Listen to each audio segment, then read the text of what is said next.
Halo teman-teman, selamat datang kembali di channel ini.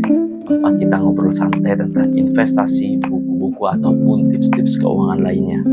Hari ini kita akan membahas buku yang sangat menarik ya. Bisa jadi game changer buat kamu yang ingin membangun passive income dari saham.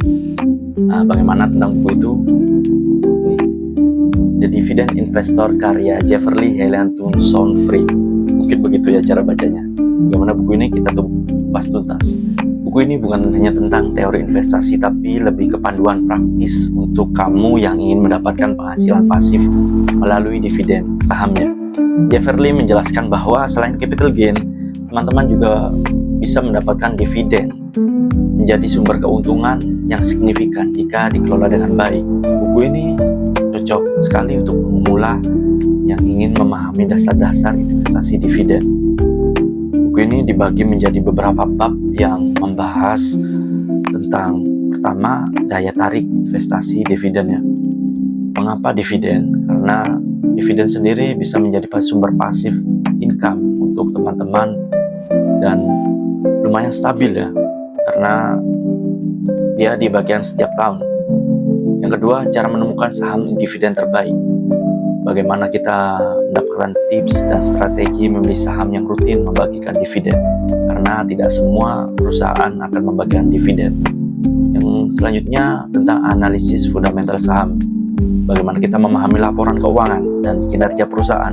Di buku ini sangat dibahas dengan jelas ya. Yang selanjutnya tentang valuasi saham. Bagaimana kita menilai sebuah perusahaan dengan harga wajar sahamnya. Lalu yang terakhir, bagaimana kita menyusun portofolio saham dan strategi diverifikasi untuk memaksimalkan keuntungan.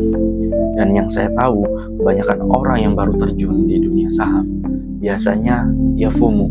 Ada saham A, dia beli A. Ada saham B, dia beli B. Akhirnya saham mereka menumpuk sampai mungkin 7-10 saham. Tentunya itu bukan ide yang baik ya, karena kita tidak akan fokus menganalisa jika saham kita terlalu over. Jeffrey juga memberi contoh yang konkret dan tools yang bisa membantu teman-teman dalam proses investasi. Di sini dia sering kali memberikan contoh bagaimana analisis dan langsung praktek ya tentunya di buku ini ya. Menurut saya tentang pendapat pribadi tentang buku ini sangat informatif. Kembali lagi untuk pemula sangat rekomendasi dan mudah dipahami. Jeffrey berhasil menyampaikan konsep yang mungkin terdengarnya kompleks menjadi lebih sederhana dan tentunya aplikatif ya, karena kita disuguhkan dengan hal-hal yang langsung praktek. Dan saya mendapatkan insight baru ya, terutama tentang pentingnya memilih saham dengan dividen yang konsisten, karena tidak semua perusahaan biasanya membagikan dividen dengan secara konsisten. Ada yang tahun ini membagikan dan ada tahun depan yang tidak membagikan. Dan mencari dividen yang konsisten itu perlu analisis juga ya, dan kita lihat track record ke belakang. Untuk kelebihannya sendiri dalam buku ini menurut saya yang pertama, yang bahasanya mudah dipahami. Contohnya nyata dan aplikatif, sangat cocok untuk pemula ya. Nah, untuk kekurangannya mungkin beberapa bagian mungkin terlalu dasar untuk investor pengalaman. Nah, kurangnya pembahasan tentang resiko investasi dividen, karena tentunya kita investasi ada resikonya.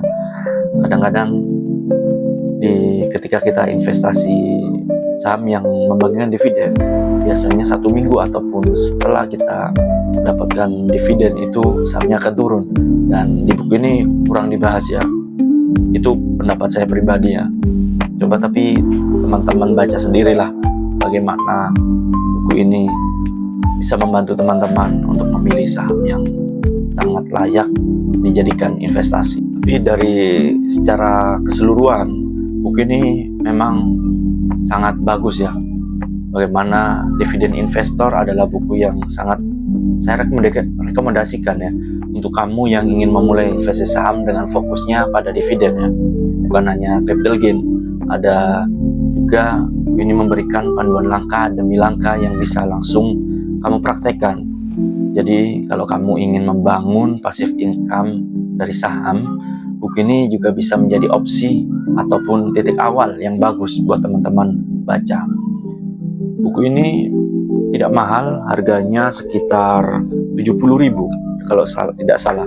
Saya membelinya di Gramedia waktu itu, sekitar 4 bulan yang lalu lah, dan baru habis membaca sekitar 1-2 minggu yang lalu. Kalau kamu tertarik untuk membaca buku ini, kamu bisa mendapatkannya di toko buku ya, di Gramedia terdekat, ataupun melalui link yang ada di deskripsi.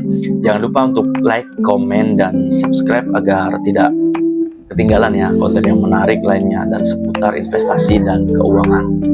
Untuk saran dan kritik, teman-teman bisa tulis di komen. Sampai jumpa di video berikutnya.